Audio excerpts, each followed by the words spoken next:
Today on the Next, our guest is Chris Olson, CEO of Mach. Mach partners with companies to transform their businesses by enabling the integration of AI agents into their operations. Now, the origin story of Mach is super interesting. It was actually a spin-out from a company called traceVision. And within traceVision, there's an operating company called Trace. Trace is a pioneer in analyzing and personalizing sports video footage using AI.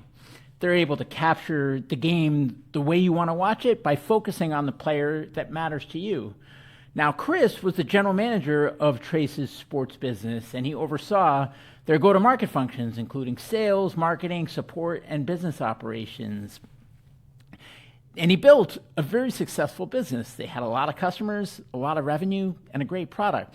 The problem is that the cost structure was out of whack, and so they needed to find a way to strip out a bunch of costs in order to make Trace an ongoing offering that made sense. So in partnership with the CEO of traceVision, David Lokshin, Chris started looking into how AI could help and ended up using agents to automate a whole bunch of functions, stripping out like 80% of the costs, and fortunately or unfortunately, a number of the employees too. They now operate with a much leaner team and have a much healthier business. And they were so successful that the board was blown away. And they started asking them to talk to and help out other companies in their portfolios. So as they were talking to these other companies, the other companies said, well, it's great what you've done, but can I just use your technology instead of reinventing the wheel? So Chris went to David, spun out the business into Mach, and now they take what they learned and implement it at Trace and do it for other customers ongoing. We cover a lot in this episode, including that whole journey, what Chris learned along the way, where he started, how he ultimately found his footing, how he structured the spin out, what they're doing for other customers, and also Chris's advice for anyone who's thinking about how to do similar. Can't wait to get into it. But before we get started, I'm Jason Jacobs, and this is The Next. It's not really a show, it's more of a learning journey to explore how founders can build ambitious companies while being present for family and not compromising flexibility and control, and also how emerging AI tools can assist with that. Each week, we bring on guests who are at the tip of the spear on redefining how ambitious companies get built, and selfishly, the goal is for this to help me better understand how to do that myself while bringing all of you along for the ride. Not sure where this is going to go, but it's going to be fun.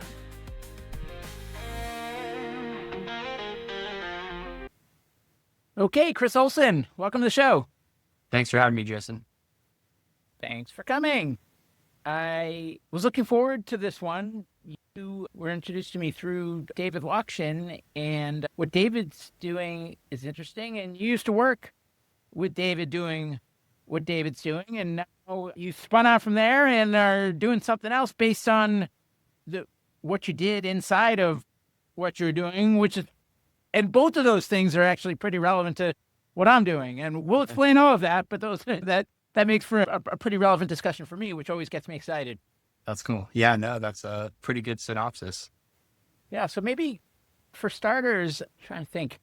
Yeah, maybe talk a bit about what you were doing at Trace, and then we can get into what you started to do at Trace that ended up leading to what you're doing at Mach. Does that make sense? Yeah, that makes total sense. I think maybe a little background on how I even got to Trace is somewhat interesting, which Perfect. is I was working in venture capital in Los Angeles about from 2011 to 2015. And I met David and his co-founder, who is his father, Anatol Lokshin.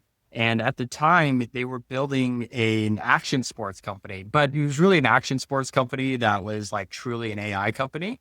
What they were trying to do is use all this sensor data to make sense of the world. And we got really excited about what they were thinking. This would have been probably in the 2012, 2013 timeline. We ended up making an investment in their company. I got to know David very well. It became a really good friend, really good mentor for me. And he was really focused on how do I make sense of the world through all this sensor data. And one of the discoveries that they had was sensor data is actually pretty good at giving you an understanding of what's going on with the world, especially as it relates to video. one of the technologies that they invented was basically, how do you give the computers the ability to see the world and understand what's going on? And at the time, like I said, they were in the action sports world. They were doing things in snowboarding and skiing and surfing.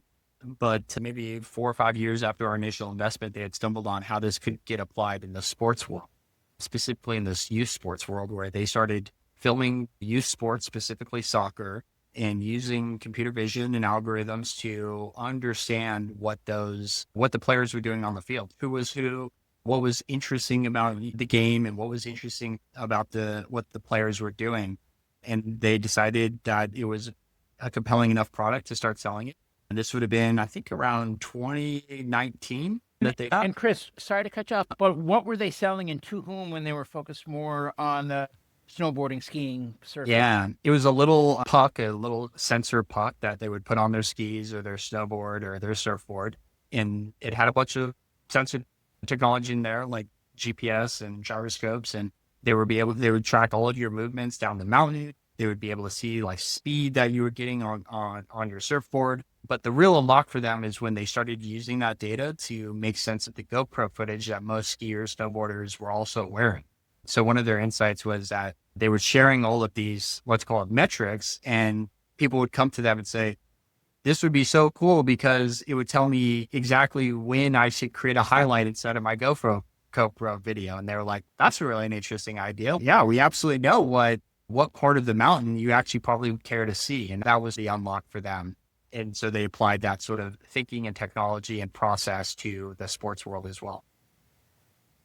Got it. So yeah, it was just a puck that they would sell, and then they had a bunch of software that would allow you to upload your GoPro footage, and it would start doing some of those editing processes. That was the action sports world. Great. And then before I rudely cut you off, you were just starting to get into what you then started to do in youth sports. I don't know if it was you or if you still were in an investor capacity at this point in the story. At this point, I was still on the sideline. I do remember staying at David's house one night, and he came home with FIFA.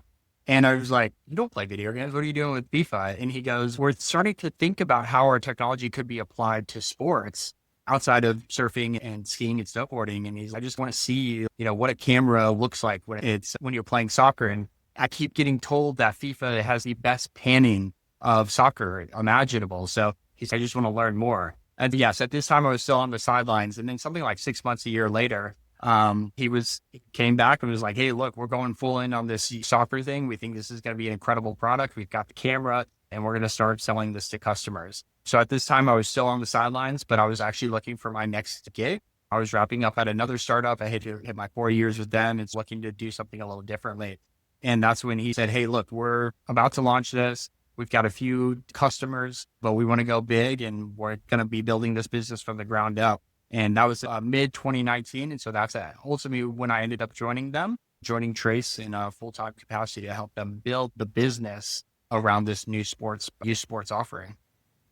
Great. And so when you came in, what type of customers did you have and what were they buying? And then it'd be great to just understand maybe some of the early innings of your tenure there in terms of what you walked into, what you did first, how things proceeded, what you learned along the way. Any color on any of that would be awesome. Yeah, definitely. So at the time, it was a camera that they were selling to. For the most part, they were 100% focused on soccer. They were training their computer vision model to really understand the game of soccer. So it made sense to be hyper-focused on one sport because the product was going to be a lot better if it could do that. So they were selling a camera to soccer parents, soccer mom, soccer dad. They were also selling it to the clubs as well because the clubs were really looking to advance their technology stack and what they provided to their players. It was all at the youth level. So you would lease the camera from them. And then at the time, the players actually wore GPS sensors as well, coming back to the earlier days of the action sports world, which is you would strap this little GPS sensor around your ankle. And that's what allowed let's call it all that sensor data to be matched up with the video and provide some insights into what was going on in the video. So you would go film this game with their camera. The players would wear this sensor. And then you would go home, you would upload the footage to Trace, and about a day later, you would have all of the footage automatically broken down for each player on the field. So rather than, let's call her Lucy, watching 90 minutes of raw game footage, she was able to watch 20 minutes of the footage that meant the most to her because it was her footage. It was when she was in the play, when she was in the video. And it was a really compelling product because 90 minutes of youth soccer is not the most exciting footage, but 20 minutes of video that has your child in it is very compelling. And so that's what they brought initially to the scene, and that blew a lot of people away. So that was the initial offering. And why was the Trace provided camera needed? How is it different than a normal camera? Yeah, it was really because they needed to be in control over the whole field being filmed at the same time. So what they did was one of the features of it was you didn't need a camera operator. You didn't need someone panning with the ball or with the action.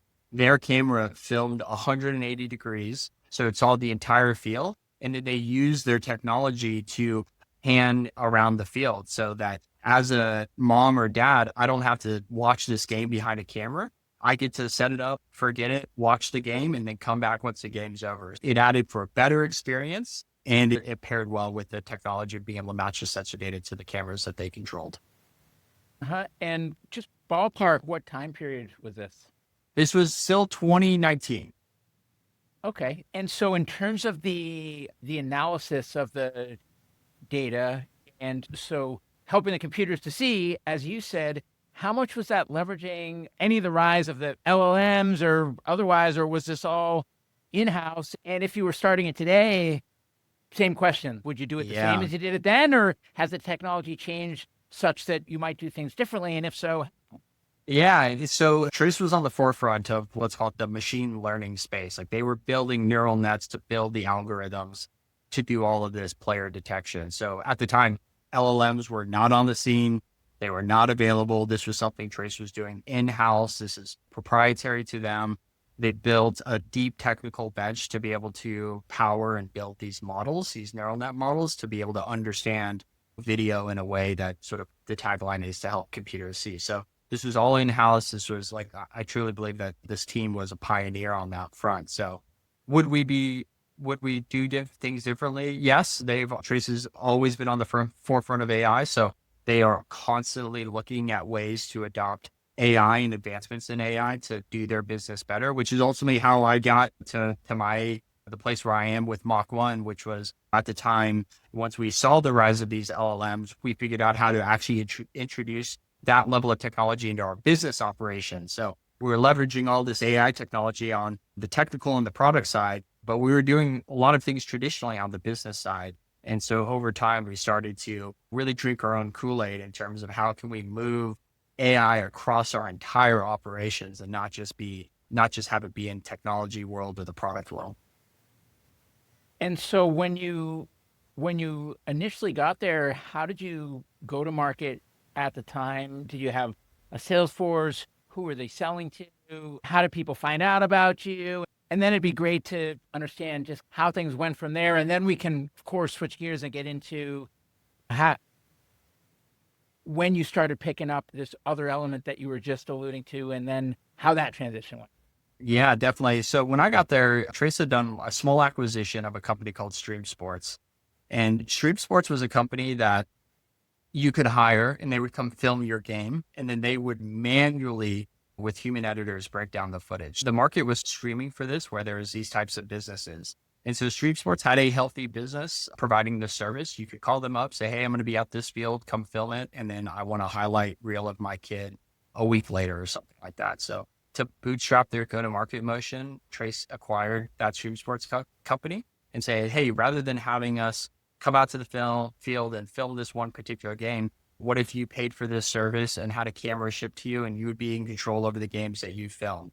And so when I got there, they were leveraging that sort of sales force, that motion to be able to start delivering it. And it worked really well. Yeah, they had a small sales team that was taking a lot of leads from this one particular company that they acquired. And then they were starting to do all the traditional go-to-market motions, spinning up marketing, cold calling, all of that good stuff. So that's where we were when I first joined them, which, was about mid-2019. And was it typically teams or families? And also, why? Was it to get better? Was it for highlight reels for social media? What was it for to show to scouts and coaches? Like, what Yeah. was the motivation for people or teams to take out their wallets? Yeah, at the time, it was a relatively expensive product. The first iteration of it was a team product. You needed all of the team's buy-in to be able to, one, afford it, but to make the technology work really well. So for the most part, it was teams. The reason why was pretty varied. I would say big reason why people do this is because they're trying to go to college and they need a highlight reel to be able to send to coaches. And so that was definitely a big priority. I would say player development was really good. One thing that we used to talk about all the time was when you saw yourself on footage, there was a lot of aha moments, which is we always in our head think what we look like, but when we actually see it, there's a lot of aha moments. Coaches really like showing that to players and giving them that development edge. And then a third reason, which ended up becoming a lot bigger than we had ever anticipated, were these are cherished moments, like watching your 12-year-old kid score a goal or just watching your 13-year-old play youth sports is something that you'll want for the rest of your life. And we underestimated how valuable that was to parents. And we learned that lesson pretty quickly. And as more facilities get cameras built in, the rise of in the hockey world, I don't know about soccer world, but in the hockey world, there's like Live Barn and Blackberry Forge and things like that. Are those partner opportunities? Is that competition? Are they trying to build their own system that pulls the clips and does all that stuff? Could you guys be powering that? Like, how do you think about that landscape, and does it help or hurt? Yeah. And so for us, we always like the idea of a mobile camera. It works really well in soccer because you're constantly changing fields. But we always noticed that there were facilities that would do these big installs. At the end of the day, the camera was really just a gateway to being able to allow people to film more. So Trace is not in the camera business. They don't think of themselves as a camera company. They really think of themselves as a computer vision company. So it's hard to say what those relationships could look like in the future, but I do see a world where Trace's computer vision technology could be powering a lot of other providers of camera providers or these other sport providers as well. I'm no longer with them, so I don't have a lot of understanding of what that direction is, but that does seem like it could be a part of their future, being that layer where they can process any style of video that you give it and make it make sense. So what phase did you take the business to, and at what point did you start shifting your duties within the firm? Yeah, when I first joined, maybe they were doing about $100,000 to $200,000 in ARR. So this would have been in 2019, and up until I think we exited 2022 in the tens of millions of revenue. And so the company had grown pretty significantly over the course of 3 years. That's in sports or across everything? Just in sports. So this was just the sports business, which I manage. So at that time, we had really grown our entire go-to-market operation. We had something like in 2023, we had something around 25 SDRs, 20 CSMs, something along the lines of 20 support people. So we had really grown the business because the revenue was justifying it. We were growing leaps and bounds every year in terms of customers. And yeah, we built up our operations. And that was my primary responsibility, was growing our go-to-market motion in a way that supports business. So overseeing sales, overseeing marketing, and overseeing customer success and support. Where did that come from? Going from 1 or 200K in ARR to what did you say, tens of millions of revenue in 3 years? How did that happen? I think mostly the product was amazing. Building a product early on is obviously very tough, but Trace had stumbled into a really good product market fit at that time. This was something that parents were clamoring for. They were tired of filming games. They were tired of editing games, and they were willing to pay for a service that would do that at a high quality and a high caliber. And Trace had this perfect magic sauce to be able to do these things. Parents quickly found out about it. There's a viral nature to Trace because there would be a camera sitting at the side of the field. So everyone would ask, what's that thing do? And of course, you could share the footage with people. So that also had some virality to it as well. So it was just great product for a really healthy market. And I mean, with that kind of growth, did you feel like you were capping out, or why focus on other things? And also, what implications should we infer from Trace's sports focus, if any? Yeah, I would say that the Trace sports business continues to grow at a very healthy rate. But I think at the end of the day, David and the team over there, they just have high ambitions, really believe that this technology can be applied to a lot of different areas And so their goal over time was, how do we democratize these tools and how do we introduce these tools to other markets? Sports is a very healthy endeavor. It's built a really great business, but once again, they just have very high ambitions for how this technology could be applied. And so that's ultimately one of the reasons why I got to where I am, which was in 2023, David came to me and said, I really want us to be in control of our own destiny. I really want us to be able to have the time and the space to take this technology and everything that we've learned from the sports business and reinvest back into the business so that we can apply this to other verticals, whether it be retail or security. Obviously, if you can deliver on this promise of helping computers see and make sense of the world, there's just tons of applications. So in 2023, he came to me and said, what can we do to make our operations even more efficient so that we are in control of our own destiny? We can be cash flow positive. And that's ultimately why I set off on the endeavor of how do we introduce AI into our operations so that we can see, huge benefits and efficiencies and be able to give David and the rest of the Trace team the ability to go off and make new investments in some of these other opportunities. And what was your experience with AI prior to taking on this challenge within the firm?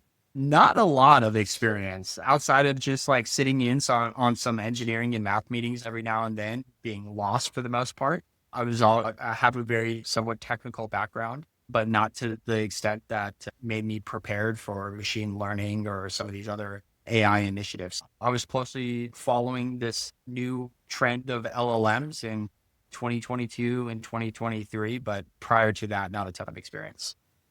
And what about how much visibility and understanding did you have across the overall company's operations prior to stepping into this role? Because I would imagine if you were going to try to drive costs out and help the company get to profitability using AI, that's not just the sports part, but that's everything, right?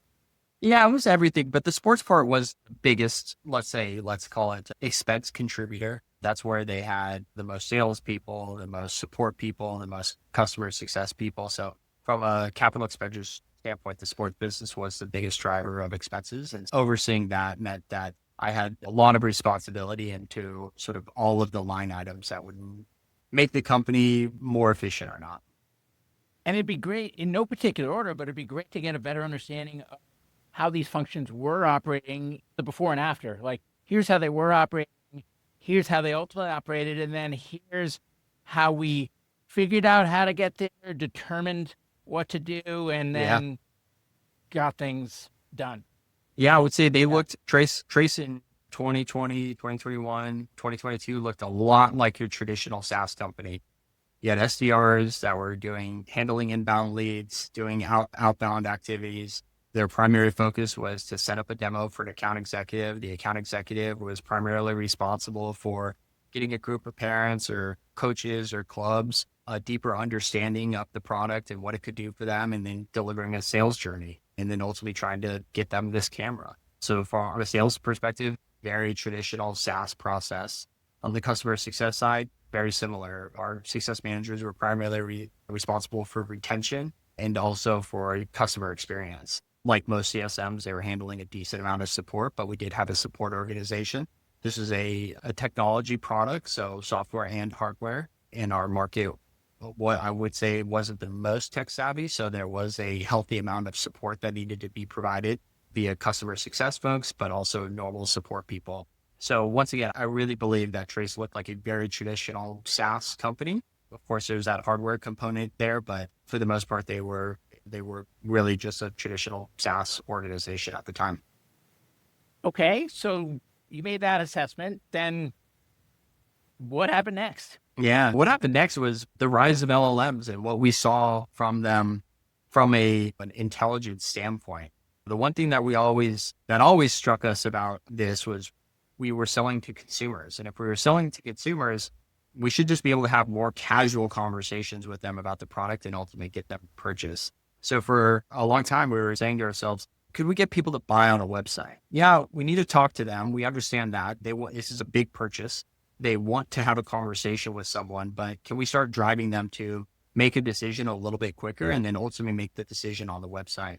So we're always inching towards that, even without the leveraging AI inside of our operations. And when we saw some signs of that, then we started saying to ourselves, okay, If we can have a more, let's call it conversational experience where it wasn't a full on demo over Zoom, and then we can get these people to buy on the website, we think we could probably do this over SMS. We think we could have these conversations over SMS because if we were ever introduce AI at the time, the AI was not in a place where the voice stuff was nearly the quality it is today.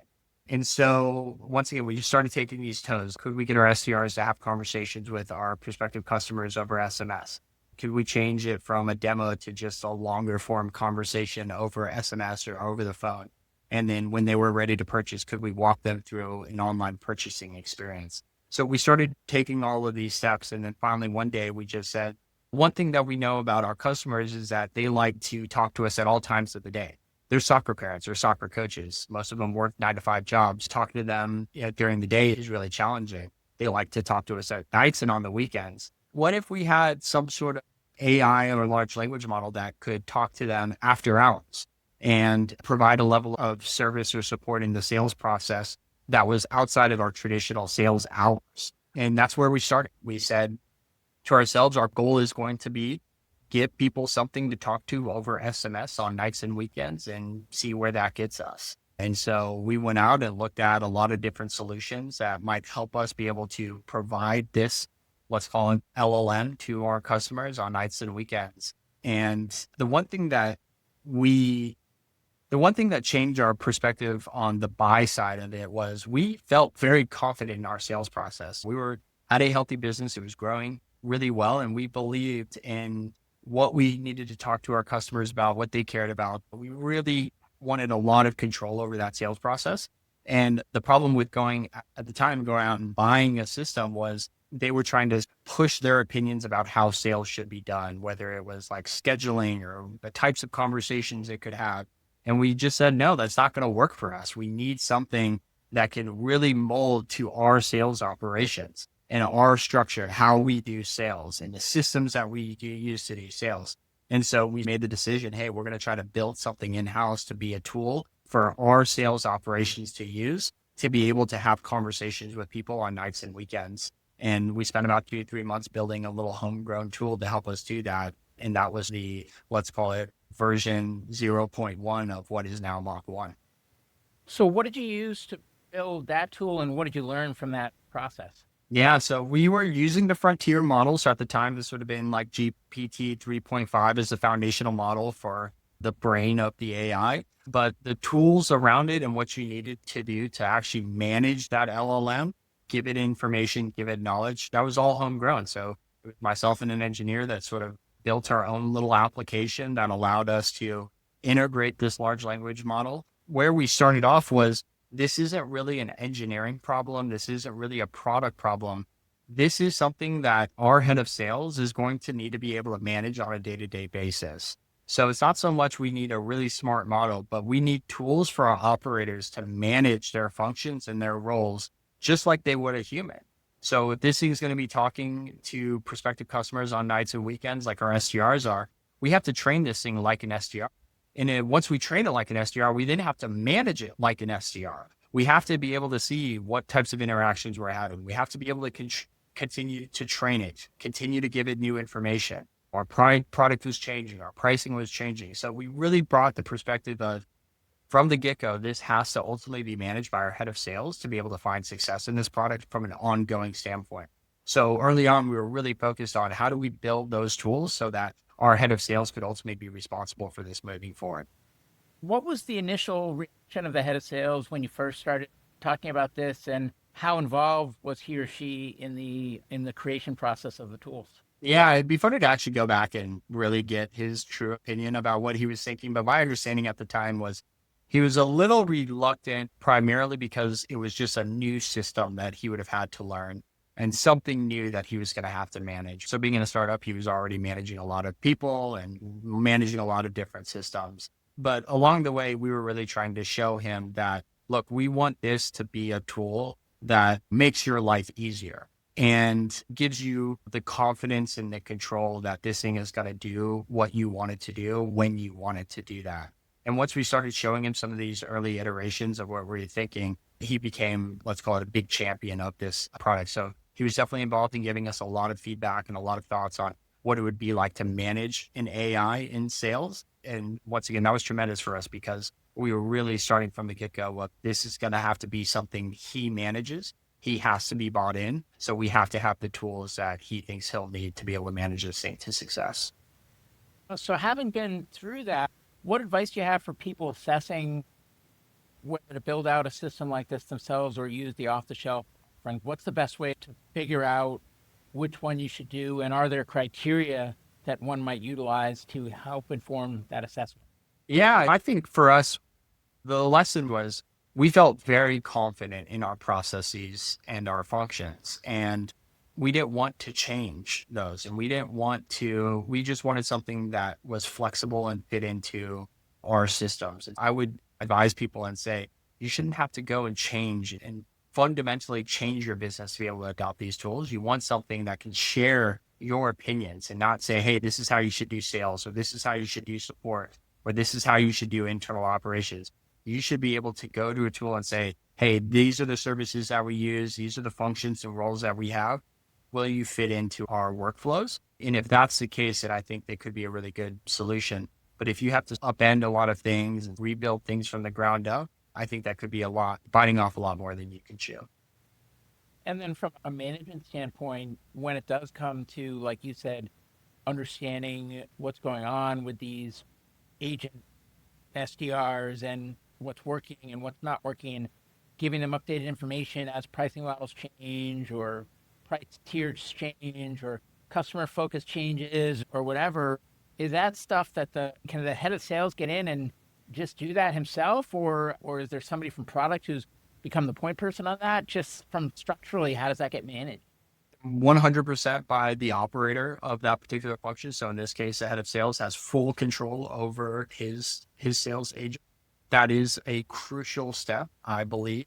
I don't think that a head of product or a head of engineering or an engineer should be running these functions. We have very talented sales, support, success operators. We have very talented operators for reasons, and those people should be fully in control, and they should have tools to be able to control their agents that are now taking on responsibilities, functions, and roles inside their organization. And so that's a core belief of how we think that these AI systems will get adopted inside of businesses. There's a lot of developer tools for engineers. There's a lot of different styles of AI tools that can find their way inside of an organization. But when you start thinking about how your business's operations are going to be leveraging AI, you have to be putting your operator hat on. And you have to say to yourself, how will the people managing my motions and my functions be able to use these tools to be able to find success?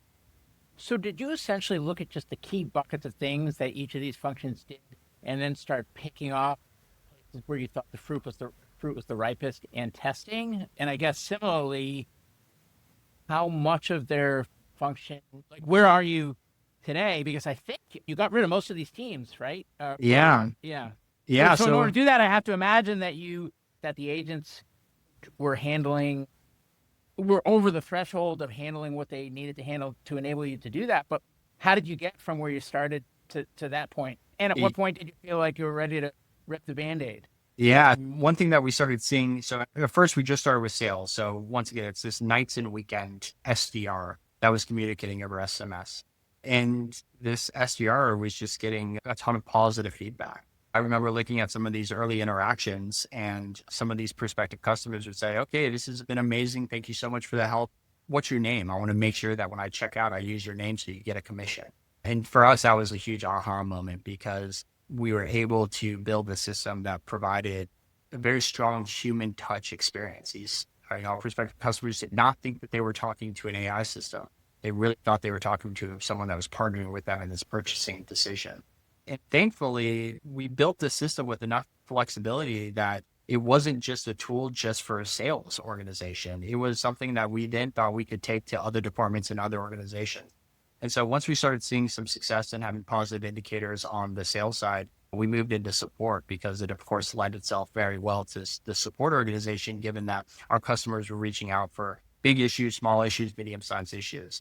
And so once again, going to our head of customer support and saying, hey, this is a tool that you can use to manage a support agent to start taking on support questions and support inquiries. so that our support team doesn't have to work around the clock. We can have a support agent answering questions nights and weekends as well. And yeah, the tool just had a lot of flexibility initially to be able to be applied across our organization. So yeah, the starting point was seeing some success on the sales front and then saying, okay, where can we go apply this next? And we ultimately then applied it to our support organization, our success organization. And over time, about over the course of a year and a half, these tools became so important to the process and starting to take on a lot of work that we were able to dramatically reduce the headcount of our organization because we just didn't need as many salespeople. We didn't need as many support people. We didn't need as many success people because a lot of that work was starting to be done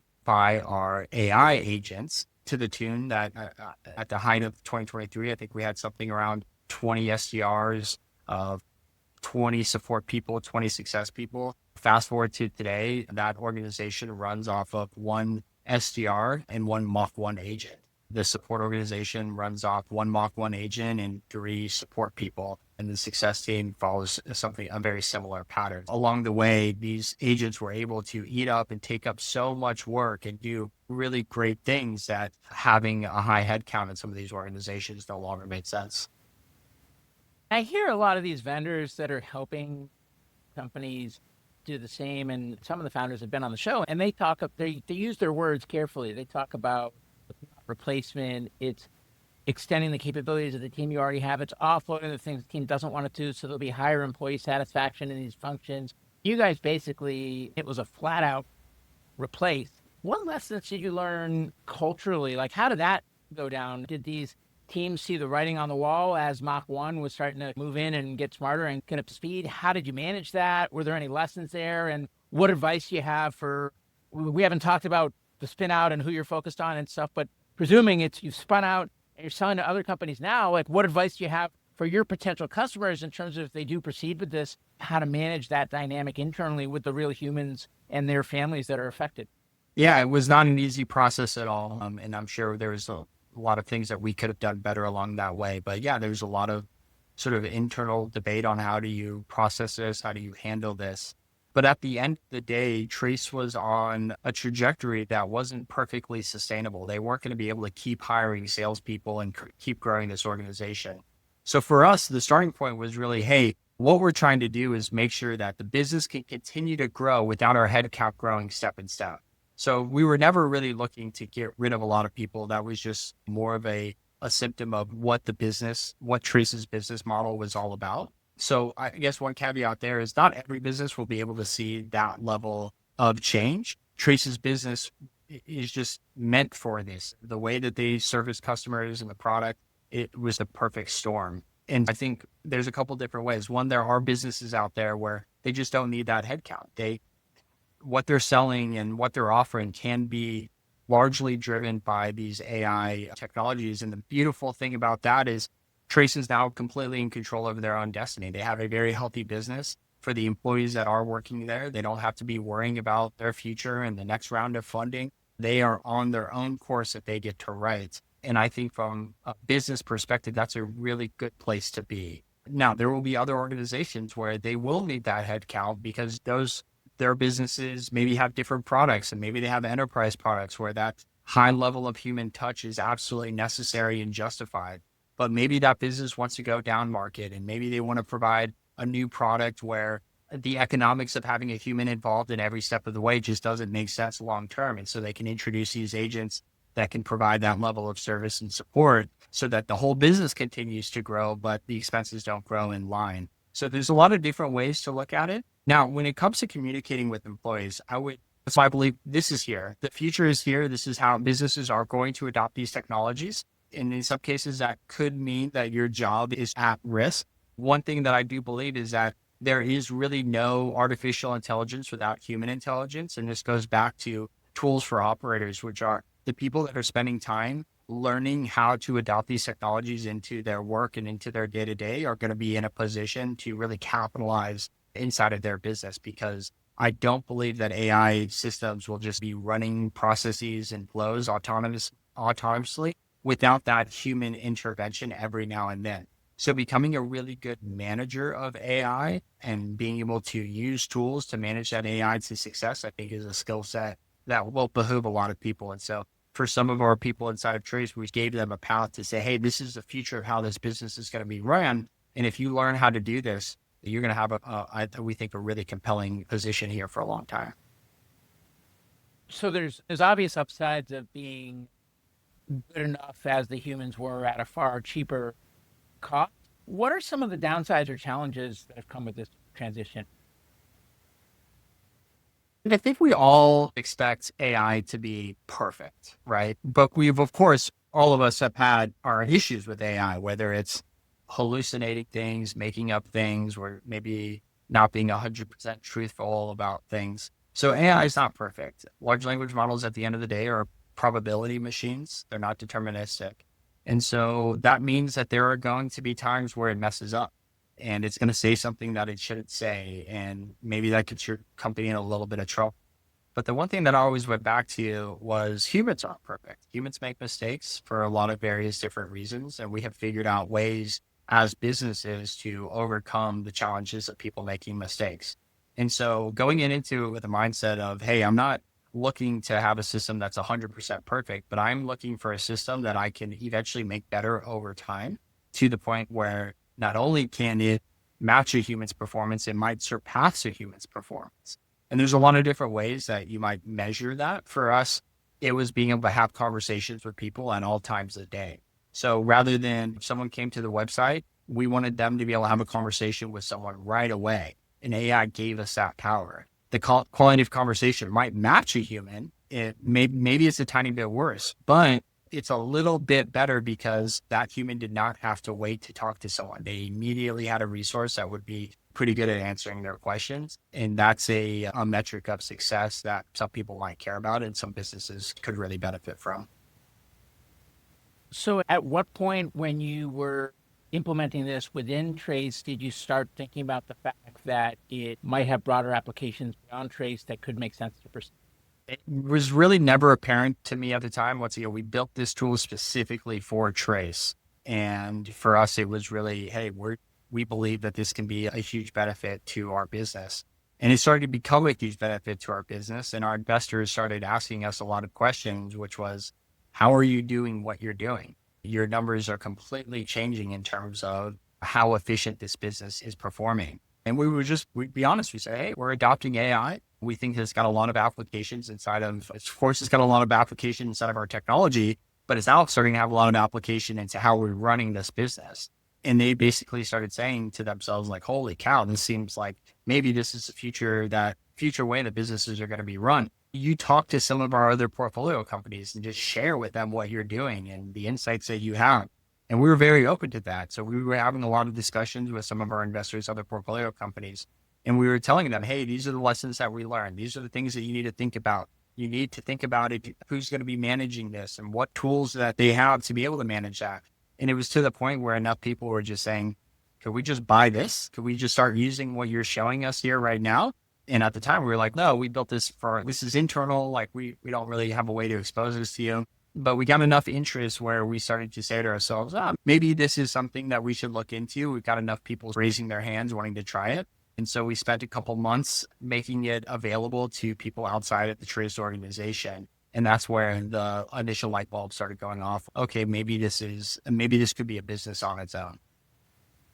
And don't share anything that you don't want to share. I'm not asking to pry. I'm just asking from a learning standpoint. But when it comes to structuring the spin out, how did you think about that? How did you structure it? What lessons were there? And what advice would you have for other people who might find an innovation inside a company, have it get some legs, think it has broader applications, and want to head down a similar path? I've never been through it as a founder. I'm just curious. But again, don't share anything that you're not allowed to or don't. Yeah, of course. I was just in a very fortunate position that I have had such a great relationship with the founder of Trace. Our relationship goes back to me being an investor in the organization, being a friend, and having him as a mentor. David had always said that he wanted Trace to be a platform for people's careers. He always wanted Trace to be a place that you enjoyed, but he always also wanted it to be a place where you could learn and then maybe you were inspired to go start your own business. So he always had that level of thoughtfulness with everyone that worked at Trace. And so when I went to him and said, hey, I think that this business could be a business on its own. And there are reasons why it might benefit for it being its own business outside of Trace. He was a great friend. He was a great mentor in how that process could work.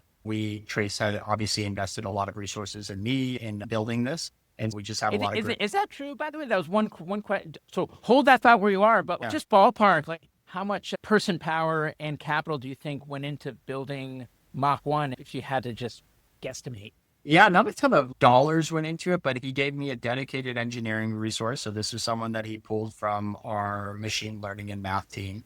And that was through 4 to 5 months of this person's time. I was still running the go-to-market team, but I was spending a lot of time on this. My time was definitely invested in it. So it wasn't a huge bet, but the company made sacrifices to be able to make this investment. And it was a gamble on David's part, in my opinion, to do this because there were so much cultural things on the line. Introducing this technology does bring that cultural risk. And then, of course, shifting my time, this engineer's time, away from our day-to-day was also a risk. There's definitely a lot of risk. And maybe 2020, it was, of course, the right decision. But at the time, I remember us all thinking, like, is this really what we should be spending our time on? We have a business that's growing. There's other ways to create efficiencies. So yeah, that's me. It was a big risk. It was a big gamble. So from that perspective, pre-made investment.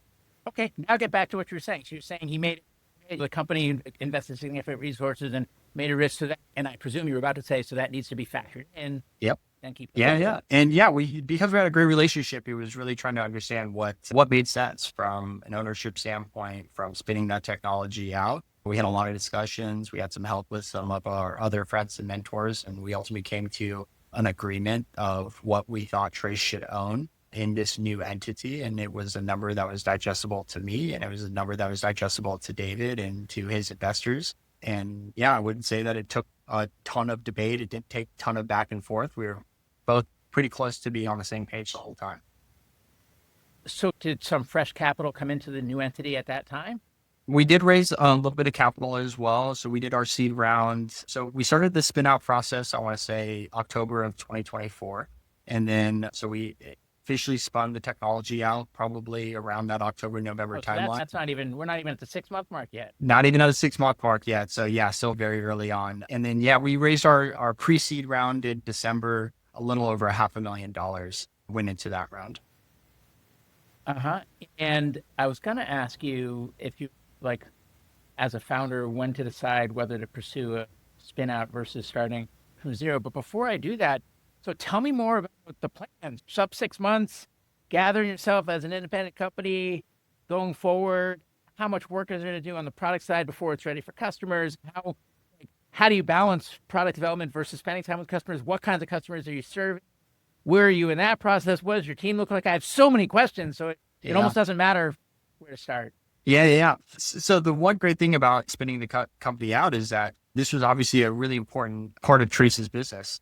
And so they didn't want to give that up, and they became our first customer. So spinning out and having a customer right out the gate is a very great place to be, a very fortunate place to be. So it wasn't so much of, hey, we're going to go spend 3-6 months like rebuilding this in a good way. It's no, we've got something. It's got to service customers.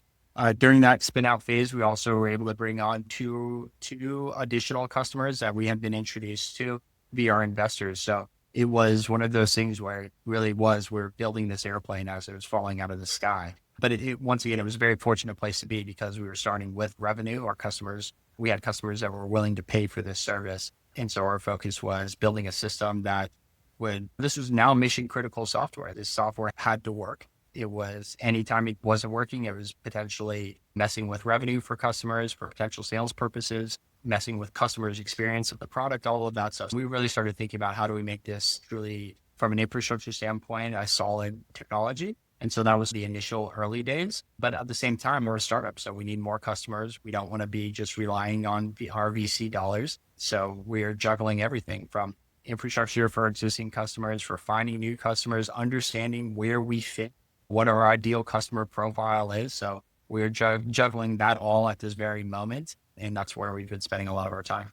Here's the real question. Do you have SDRs and customer support reps and support people, or do you eat your own dog food, so to speak? Yeah, we are drinking our own Kool-Aid over here. So it's very important for us. We definitely have humans. Once again, there is no artificial intelligence without human intelligence. So we do believe that there's a lot of benefit that humans can bring. But yeah, we're building this business from the ground up, knowing that this technology can do a lot for our business. And so a lot of what we do is definitely thinking about how we introduce our own agents into the process, into our product, and into the overall experience of working with Mach 1. So conventional wisdom is in the early days as a new company, it's founder-led sales. You got to a point with Trace where not only was it founder-led, but it wasn't even human-led. How are you thinking about go-to-market with Mach 1? And also, I guess let's separate that question from like phase 0 to 1 that you're in now versus like phases 2, 3, 5, 10 down the road. Yeah. So we're hyper focused on bringing these capabilities to business operations. So we're not trying to create developer tools. We're not trying to create Canvas style AI systems. We are truly trying to help transform business operations.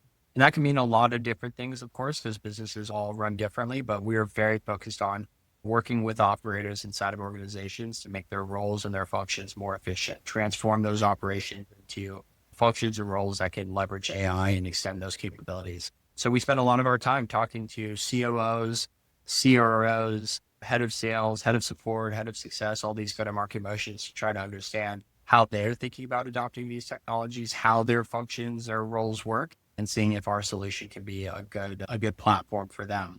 So yeah, we're spending a long time, of course, with our existing customers, but with prospective customers, understanding how they think, how their operations work and how we can be a layer on those. Because once again, we really believe that we're not trying to change people, like how their sales process work or how their operations work. We want to mold into their system and just give them all the efficiencies that AI can provide. So here's what I've been hearing so I'm going to say it as a statement, but it's really just to kind of pressure test that I have it right. What I think I've heard is that with Trace, you had an offering that had strong product market fit, but you were delivering it in a way that might have been high quality, but that wasn't sustainable from a math standpoint. So it was evolve or die. So it wasn't like, oh, it'd be nice to eke out some incremental improvements because that would be gravy and would make our numbers even sweeter. It's, we're going to hit a wall if we don't shape up. And so we're extremely motivated because it's about survival. So you did the hard things and you got there. Now, as you go to market, though, one of the things that's been on my mind is that there's a big difference between technology readiness and society readiness, right? Sure. When it comes to AI, but when it comes to any new thing, right? And so I could imagine that the technology readiness could be there with some of these customers, but like the humans on the other side are like, no way, dude, that would send shockwaves and cause World War III inside my company. I'm not going near that hornet's nest. But when you find the ones that are where you guys were, that it's like evolve or die, right? Then it's the sweet spot. So there, I said it like a statement, but I guess just react to that. Is that how you're thinking about it as well? And what have you learned so far in terms of what the triggers are or what the profiles are of a customer that make them motivated buyers? Yeah, it's a very astute assessment, and there's a lot of truth to it because one of the problems that we have are for our prospective customers that are really concerned about that. And rightfully, they start off small, right? They start off with, hey, let's try to make this one little process efficient so that it doesn't scare people. But the problem with that is that's like kicking the can down the road on what the capabilities of this technology really is, which in my opinion, can be really transformational. And when you do something small, it just becomes a distraction and not something you make real investments in. And so we really want to partner with people that are looking to transform how they do their operations in a way that can leverage these technologies, but still be core to what they believe in and what their processes are. And so, yeah, when we hear people that are worried about those things, that almost is an indicator for us, hey, you might not be ready for us because we try to be a little bit more aggressive about the areas where we introduce this technology. And my feedback to these types of prospective customers are, this is coming. This is on its way. You're going to be told for the next 24 months that you need to have a strategy for how AI is going to affect your business. And at some point, you're going to wake up and you're either going to have done that and have a plan moving forward that's going to satisfy your business and your investors, or you're going to be in a really tough position. I think a really good analogy that's pertinent to right now is how many investors were telling their companies that you got to figure out a way to get out of China. If you had any sort of operational entanglement with China, you've probably been hearing for the last 12 months, you've got to have a plan of action. And who was prepared for that and who wasn't prepared for that? And I think AI is going to be a very similar conversation in 2 years in terms of where are you, in terms of how your competition might be using AI and how that's impacting your business. So I got a couple juicy threads to pull on. I just took some notes because I didn't want to lose them as we were talking. One is, so you said it sounded like call it half your time and one engineer for 4 or 5 months, and you got to a place where the implications were pretty profound within Trace. In fact, they were so profound that you said, yo, this is so big that it needs to exist on its own and we need to go help everybody else. So that leads me to two questions. One, what's the calculus for your potential customers in terms of just dedicating 1.5 resources for 4 or 5 months themselves, so the DIY? Yeah. And also, what about all the other competitors that could spring up and just do the same? If you really got there with 1.5 people over 4 or 5 months, I get that there was risk, cultural risk and that, but from a pure resource standpoint, it's not very much. And so, like, how do you think about defensibility? Yeah, it really took us about 4 to 5 months to introduce this technology and these ideas, but we didn't really perfect them for upwards of 2 years. It really took us some time to figure it out. And that was a lot of trial and error. And there was a lot of lessons that were learned. So one, I think we could bring those lessons and those potential hurdles to our customers to say, hey, we built this inside of an organization. We're not just theorizing about this. This was technology that was used inside of a business. So all of those lessons and all of those challenges that we learned, we're going to be able to give to you right away. And the calculus that we were always making at Trace was this needed to be tools for our operators, but did we really want to be managing this sort of AI technology system long term? We knew we wanted the tools for our operators to do it, but it didn't make sense to like have some dedicated resources specifically for evolving this technology or this software. There was a moment where we thought maybe we could open source this just so that people understand what we've done and what we did, and see if someone else takes the ball and runs with this so that we can continue to leverage all of these ideas and processes and technology, but we didn't have to be responsible for it. I do think that there was a lot of lessons that we learned, which mold the technology in a really unique way that will help a lot of companies moving forward. Could you go and internally build this yourself? I think that I think it would take you a while, and I think you probably make a lot of mistakes, just like we made a lot of mistakes along the way. But I think then the other factor you have to say to yourself, is this what you want your engineers and your team working on? Or do you want your operators focused on managing agents in a really compelling way and having your engineering and your product team focus on what you guys do best, which is building the products and services that are ultimately serving your customer and generating your business?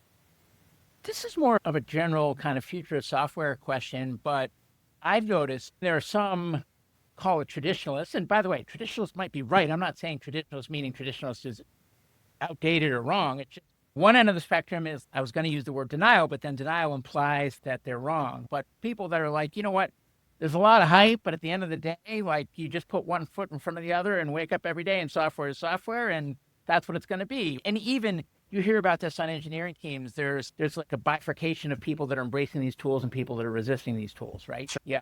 So that's one end. On the other end, you have the death of SaaS. Like everything's going to be in-house and personalized and custom and DIY because it's getting so cheap and easy.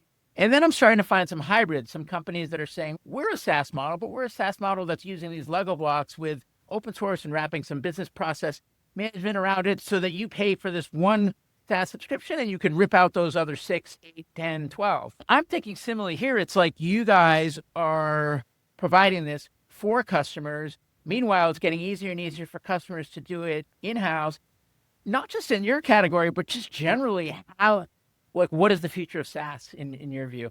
Yeah, I think that the future of SaaS is going to be in a very interesting place because, like you said, will it make sense to buy Salesforce in the future? Will it make sense to maybe just spin up a very personalized CRM system that you have an AI build for you? I do think that once again, the management component of these systems is underrated at this point. Making sure that these systems stay up, continue to get better, continue to perform is something that we don't have a lot of experience with how AI will work with that. AI is still very reactionary at this point. So we need to see the evolution of how these systems continue to manage themselves over time.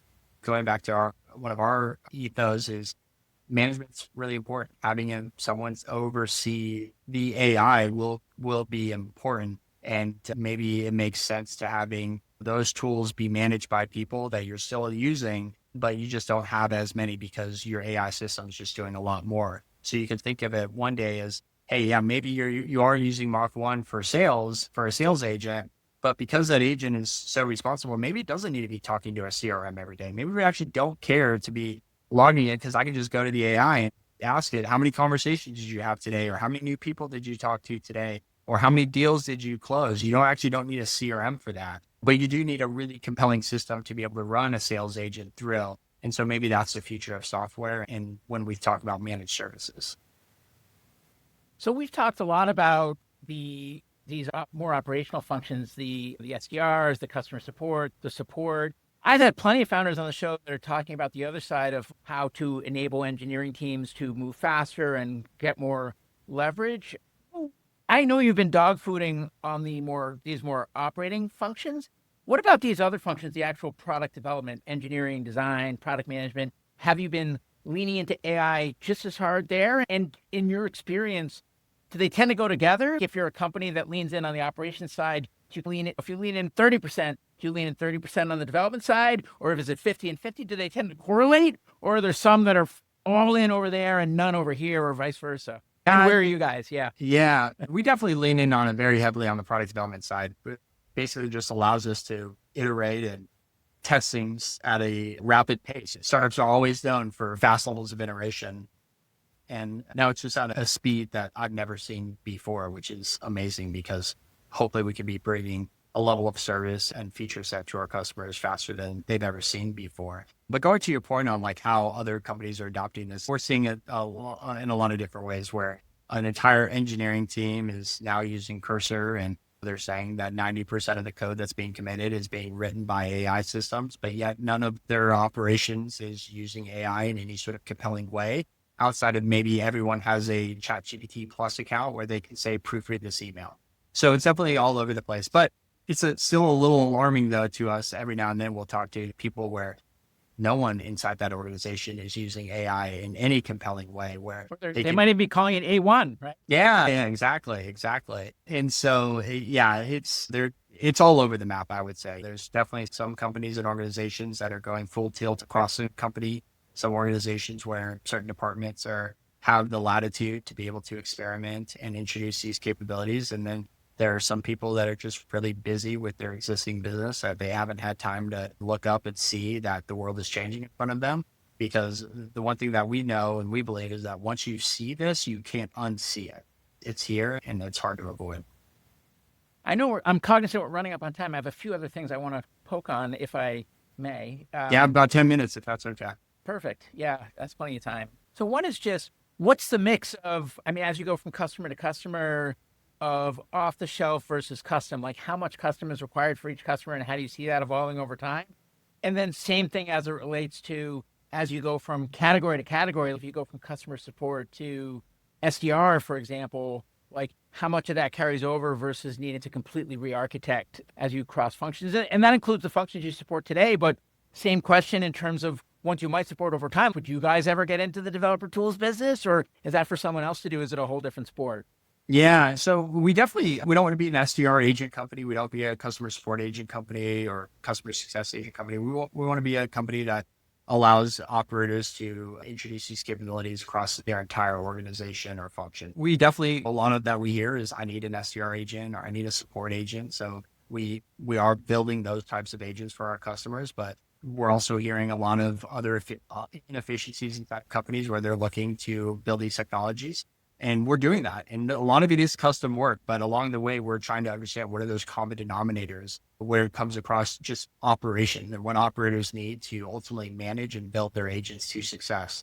And that's where our technology is heading, is being able to support all of those different initiatives. So yeah, we are definitely making investments in custom work and making sure that our customers are fulfilled in the types of agents that they want to build. But along the way, we're learning a lot of how an operator works and how they might work in the future, no matter what their role is or what they oversee in an organization, how they will ultimately manage these agents to success. And I guess my last question is just when you look at you haven't used this term, but I think of this term of managing agent armies, right? What are the gaps that are, like, what elements are missing or not far along or need to be improved that maybe are outside of your purview that would make it easier to do what you're trying to do as effectively as it can be done? Yeah, it's funny. I sometimes tell people I actually don't know if the models need to get any smarter or more intelligent to be able to really transform businesses in a compelling way. The one really great thing about these large language models is they follow instructions very well. And from a business perspective, operations is really just about following instructions. And so what we're trying to do is build those tools to allow the managers to continue to instruct their agents to success moving forward. So we don't feel like we need these outside factors to continue to evolve. We benefit greatly from those investments, but we feel like we're in a really comfortable place to be able to provide a level of service and some software that can really change businesses right now, today. It's not, you don't have to make this investment and have it pay off a year from now. You can make those investments today and have them pay off. So that's what we believe right now. And I guess we'll find out if we're right, or maybe a lot of people believe that these big frontier models, like their goal is to be full AGI. And one day you just say, hey, I need a salesperson to do X, Y, and Z. And it's just off doing X, Y, and Z. I don't think that will be the case anytime soon. I do think that having that human component, that management process will always be a part of businesses and running businesses. And we're hopefully be around to be able to provide those tools to operators.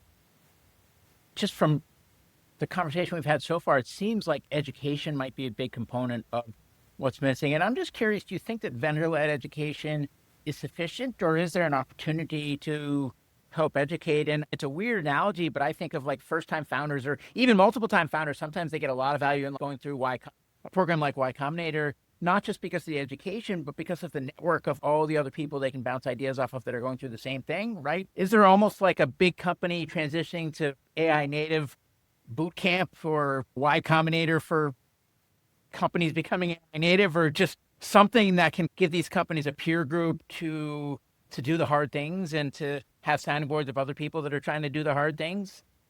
Yeah, I don't know of any of those. Of course, we read the headlines every now and then of the Klaviyo's of the world that do these things. And so the founders will share their lessons learned. But yeah, maybe there needs to be some sort of support group for founders or for CEOs that are trying to make these companies make this transition. While we are technology, we're a big time partner of our company. So we get very hands-on with our customers about what the implications are of this technology, how to introduce this technology. So it's a very hands-on process for us. And that was a decision we made early on, not because people were asking us for that level of, let's call it consultation, but because we thought that was going to be important for them to find success in this, which is, we've done this inside of another business. We had tremendous amount of success. There's how you introduce the technology, but then there's just how you think about the world moving forward. And we want to be a resource for you. So I think some customers do choose to work with us because we do provide that level of hands-on support and thoughtfulness when they are starting to implement these ideas into their business. Chris, anything I didn't ask that you wish I did? I feel like we could talk about this forever. I'm sure that there's a lot of strings that we could continue to pull on, but I covered a lot of it. And the last question is just, who do you want to get in touch with you, if anyone, and how might they find you? Yeah, and that could be if there's like key hires you're making, if there's certain customer profiles you're looking for, like whatever it is that would be helpful. Yeah, at this point, we're a startup. We're always looking for more customers. So if there's businesses out there that are interested in learning more about how they could introduce these technologies into their operations, we're more than welcome to have a conversation. You can reach us at mach1ai.com. I'm Chris at mach1ai.com. So I would say right now, we're just trying to have as many conversations with as many businesses that are thinking about introducing this, seeing if there's synergies with Mach 1, but at the end of the day, just learning about how they're seeing the world, how they're thinking about how this will run inside of their business. And of course, if we can be a resource along the way, we're happy to do that. Hey, we've been a great guest. Thanks so much for being so generous with your time and your knowledge sharing. Looking forward to watching your progress and to staying in touch. Thanks for coming on. Yeah, thanks for having me, Jason. Thank you for tuning in to The Next. If you enjoyed it, you can subscribe from your favorite podcast player. In addition to the podcast, which typically publishes weekly, there's also a weekly newsletter on Substack at thenextnext.substack.com. That's essentially for weekly accountability of the ground I'm covering, areas I'm tackling next, and where I could use some help as well. And it's a great area to foster discussion and dialogue around the topics that we cover on the show. Thanks for tuning in. See you next week.